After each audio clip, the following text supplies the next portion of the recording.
Dear student, आप जो भी कैंडिडेट्स इस वीडियो को देख रहे हैं, इतना तो तय है कि आप अपनी इंग्लिश बिल्कुल इंप्रूव करना चाहते हैं और आपको आने वाले समय में एयरफोर्स, नेवी, एनडीए या कोस्ट गार्ड का एग्ज़ाम देना है। तो काफ़ी इंपॉर्टेंट है और बिल्कुल सही कर रहे हैं। आपको यहाँ पर 10 से 15 मिनट देने से आपका आने वाले समय में सिर्फ एक सप्ताह आप इस वीडियो को देखिए, इस सीरीज को कंप्लीट कीजिए। उसके बाद कोई भी प्रैक्टिस सेट सॉल्व करेंगे, कोई भी एग्जाम देने जाएंगे, यहाँ से क्वेश्चन डायरेक्टली फंसेंगे। साथ ही साथ आपके अंदर कॉन्फिडेंस भी आएगा कि हाँ, क्वेश्चन को इस प्रकार से हल किया जाता है, इंग्लिश के क्वेश्चन को इस प्रकार से देखा जाता है और उसको हल करने के लिए ये थॉट प्रोसेस होने चाहिए। ठीक है, तो आइए देखते हैं। इस वीडियो में हम आपको बहुत ही इजीली समझाते हैं और बहुत ही धीरे धीरे आराम से समझाते हैं, दिखाते हैं कि कैसे आपको क्वेश्चंस के साथ डील करना चाहिए। आज के इस वीडियो का पहला क्वेश्चन PQRS है और शुरुआत करेंगे हम PQRS से ही, और यहाँ पर देखते हैं कि किस प्रकार से हम PQRS को हल करते हैं। तो यहाँ पर देखिए, पहली चीज़ तो आप इस क्वेश्चन को, इस प्रकार के जो भी क्वेश्चन आते हैं डियर स्टूडेंट, उसको बिना आप इनके ऑप्शंस को एलिमिनेट किए आप इस प्रकार के क्वेश्चन को नहीं सॉल्व कर सकते। तो चलिए शुरू करते हैं यहाँ पर इस वीडियो को।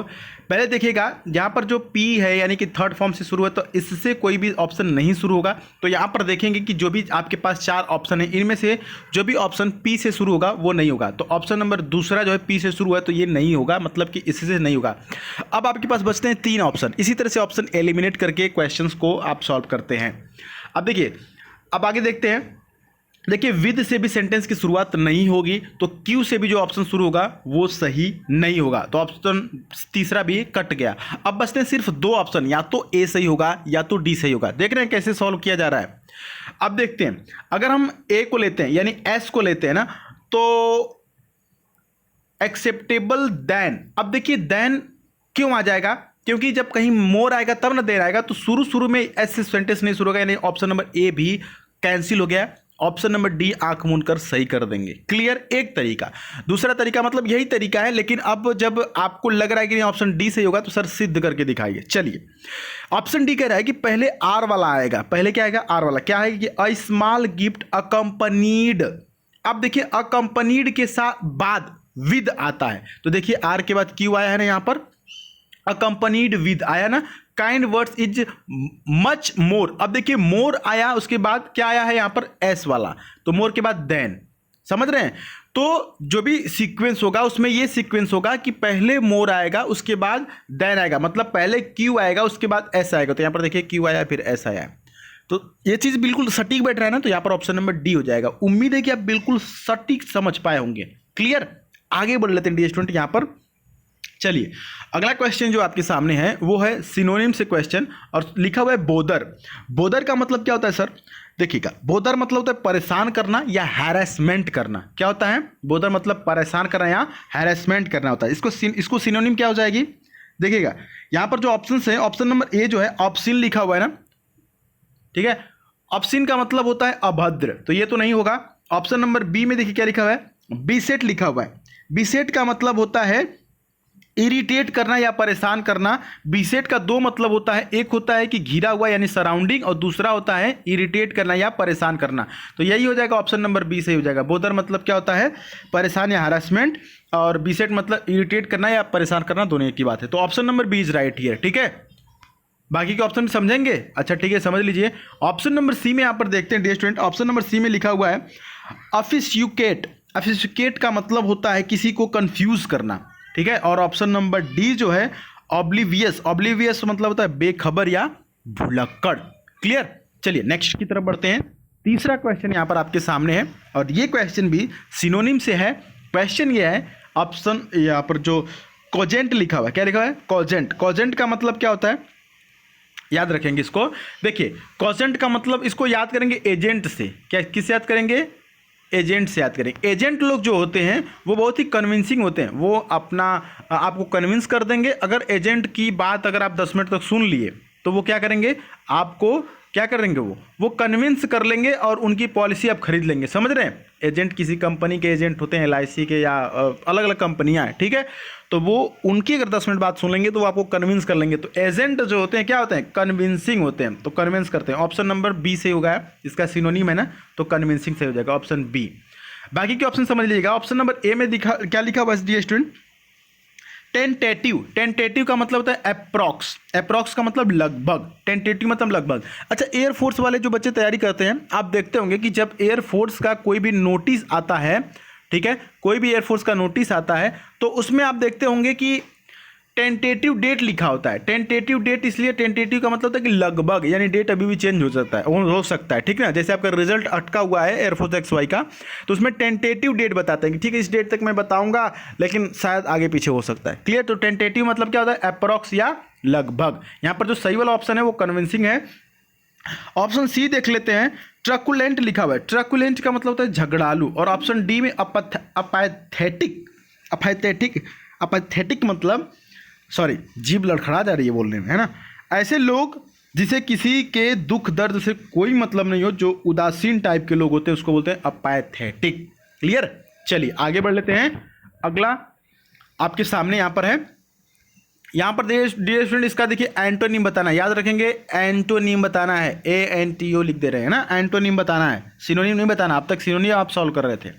अच्छा, रेस्टिव का मतलब क्या है। अब देखिए ये नहीं समझेंगे कि रेस्टिव मतलब रेस्ट कर रहा है, आराम कर रहा है, तो इसका उल्टा एक्टिव हो जाएगा। नहीं, रेस्टिव मतलब क्या होता है यहां पर समझिएगा, अशांत या बेचैन। रेस्टिव का मतलब क्या बताया हमने, अशांत या बेचैन, तो इसका उल्टा हो जाएगा पेशेंस। पेशेंस, पेशेंट का मतलब क्या होता है, धैर्य। देखिए पेशेंट का दो मतलब होता है, जो आप समझते हैं पेशेंट का मतलब ना वो नाउन होता है, जो पेशेंट नाउन की तरह प्रयोग किया जाता है तो उसका मतलब होता है रोगी। रोगी मतलब समझ रहे, मरीज।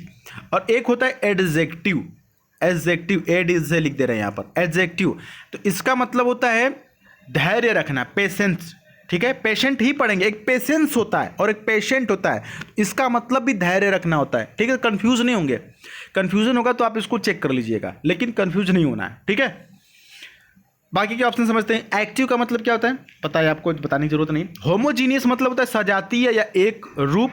और डिस्पैरेट का मतलब होता है मुख्तलिफ या असमान या भिन्न, कह सकते हैं, भिन्न मतलब अलग, समझ रहे हैं। चलिए आगे बढ़ते हैं सर। यहाँ पर select the wrongly spelt word, मतलब कि इन चारों में से कोई एक गलत स्पेलिंग होगी और आपको बताना होगा। प्रोमिनेंट लिखा हुआ है, बिल्कुल सही लिखा हुआ है। सफिशिएंट लिखा हुआ है, यह भी बिल्कुल सही लिखा हुआ है। और एफिशिएंट लिखा हुआ है, बिल्कुल सही लिखा हुआ है। ध्यान देंगे इन चारों में से चारों के चारों स्पेलिंग टेस्ट के दौरान पूछे जाते हैं। तो जो मैंने बताया कि 3 सही है उसकी आप स्पेलिंग याद कर लीजिएगा, ठीक है। लेकिन इसमें से गलत ये है ऑप्शन नंबर जो बी है, मतलब मैग्नीशिएंट का जो स्पेलिंग है वो गलत है, तो यही सही हो जाएगा। सर क्या होना चाहिए, देखिए कि CIENT लिखा हुआ है ना, तो सी के बाद आई नहीं होता है। यहाँ पर सी के बाद जो आई दिख रहा है, ये सी के बाद आई नहीं होता है, CENT डायरेक्ट होता है। देखिए मैग्निफिसेंट होता है, मैग्निफिसेंट, लेकिन सफिशिएंट, सीएंट, एफिशिएंट, लेकिन मैग्निफिशिएंट नहीं होता है, मैग्निफिसेंट होता है, तो आई नहीं होता है। बात समझ रहे हैं, यहाँ से आई हटा देंगे, बाकी की स्पेलिंग ध्यान देंगे। ये जो आई ई लिखा हुआ है ना, यही कंफ्यूज करके पूछता है। अच्छा, प्रोमिनेंट में अगर स्पेलिंग टेस्ट में देता है इरर करके, यहाँ तो बात क्लियर हो गई ना, आई नहीं रहेगा। प्रोमिनेंट को अगर स्पेलिंग के दौरान देना होता है तो यहाँ पर डबल एम कर देता है, ठीक है, PROMINENT लिख देता है, लेकिन यहाँ पर सिंगल ही एम होता है, इसलिए ये सही है, याद रखेंगे। यहाँ पर डबल एम करके कंफ्यूज करता है। आगे बढ़ लें। चलिए, बहुत समझाना पड़ता है, लेकिन उसमें से आप समझदार हैं, वो समझ जाते हैं, इजीली समझ जाते हैं। अगला भी मिस स्पेल्ड से बताना है। आपके सामने वर्ड है अमेंडेंट, क्या लिखा हुआ है, सॉरी अमेंडमेंट। अमेंडमेंट का मतलब होता है सुधार। क्या होता है, अमेंडमेंट बिल आती है ना, जब कोई भी बिल आती है उसमें गड़बड़ हो जाता है, सुधार के लिए अमेंडमेंट बिल आती है, सुधार के लिए आती है, ठीक है।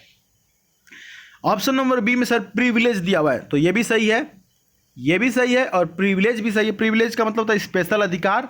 और ट्यूटर का मतलब बी क्या होता है, ट्यूटर वही जो ट्यूशन पढ़ाते हैं ना, तो ट्यूशन की स्पेलिंग देखिए, यहाँ पर ट्यूटर बिल्कुल सही है, TUTOR, और ट्यूशन की स्पेलिंग होती है TUITION, ठीक है। लेकिन यहाँ पर जो गलती है वो ऑप्शन नंबर सी में गलती है। ऑप्शन नंबर सी लिखा हुआ है गेटी। गेटी का मतलब होता है हैप्पीनेस, यानी कि खुशी, और इसकी स्पेलिंग होती है GAIET होता है। ध्यान देंगे यहाँ पर EI दिया हुआ है ना, तो IE होगा, क्या होगा, IE, GAIETY, ठीक है। गेटी मतलब हैप्पीनेस। क्लियर।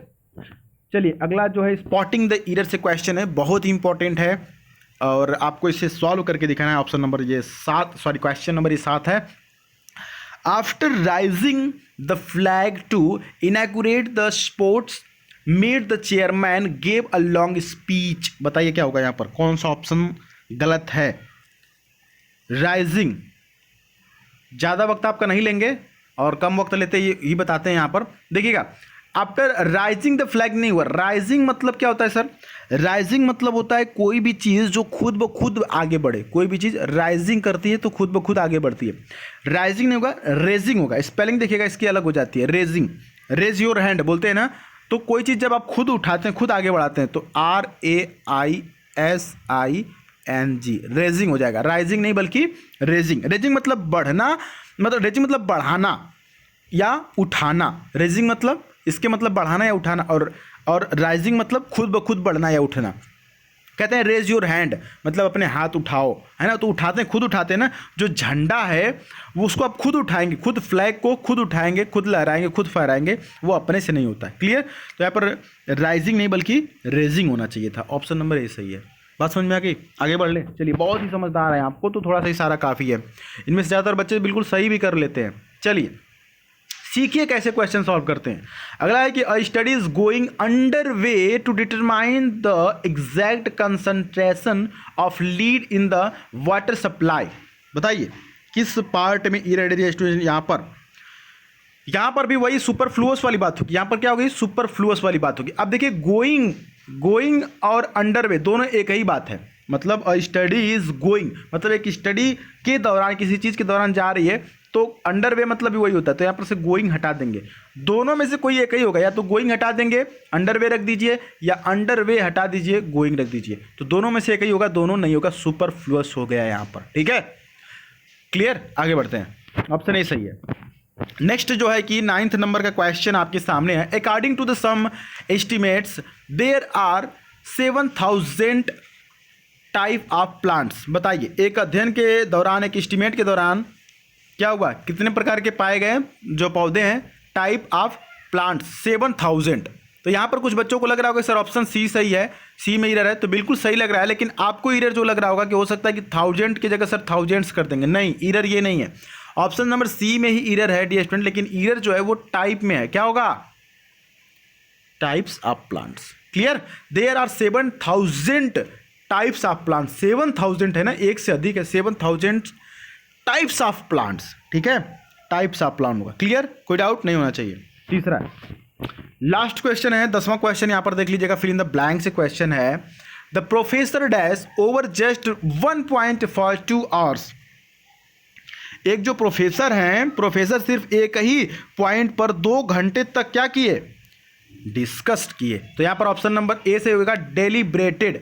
डेलिब्रेटेड का मतलब एक होता है कि जानबूझकर होता है, एक होता है डेलिब्रेटेड मतलब एक ही मुद्दे पर बहस करना, एक ही मुद्दे पर क्या करना? डिस्कस करना। The professor discuss over just 1.42 hour, यानी कि डेलिब्रेटेड होगा। ऑप्शन नंबर ए होगा। बाकी के ऑप्शन समझिएगा। मेंशन मतलब आपको पता ही है। कन्वर्ज का मतलब होता है सामने वाले व्यक्ति से बातचीत। ठीक है, और स्टेट का मतलब होता है, स्टेट का मतलब यहाँ पर होता है कोई भी चीज़ लिखित रूप में बताना। तो आज के लिए इतनी चीज़ें। बाकी आप चैनल पर नए तो सब्सक्राइब कर लीजिएगा। टेलीग्राम से जुड़ने के लिए the Sudhir Pandey, THESUDHRPNDY the Sudhir Pandey search करके जुड़ जाइएगा। ठीक है, चलिए मिलते हैं। उम्मीद है कि आपको ये सीरीज पसंद आई होगी। बाकी कोई भी डाउट होगा तो कमेंट बॉक्स में पूछ लीजिएगा। मिलेंगे फिर अगली वीडियो में। एक बार कमेंट बॉक्स में जय हिंद लिख दीजिए ना, बड़ी मेहनत लगती है समझाने में आपको चीज़ें। चलिए बाय बाय, टेक केयर।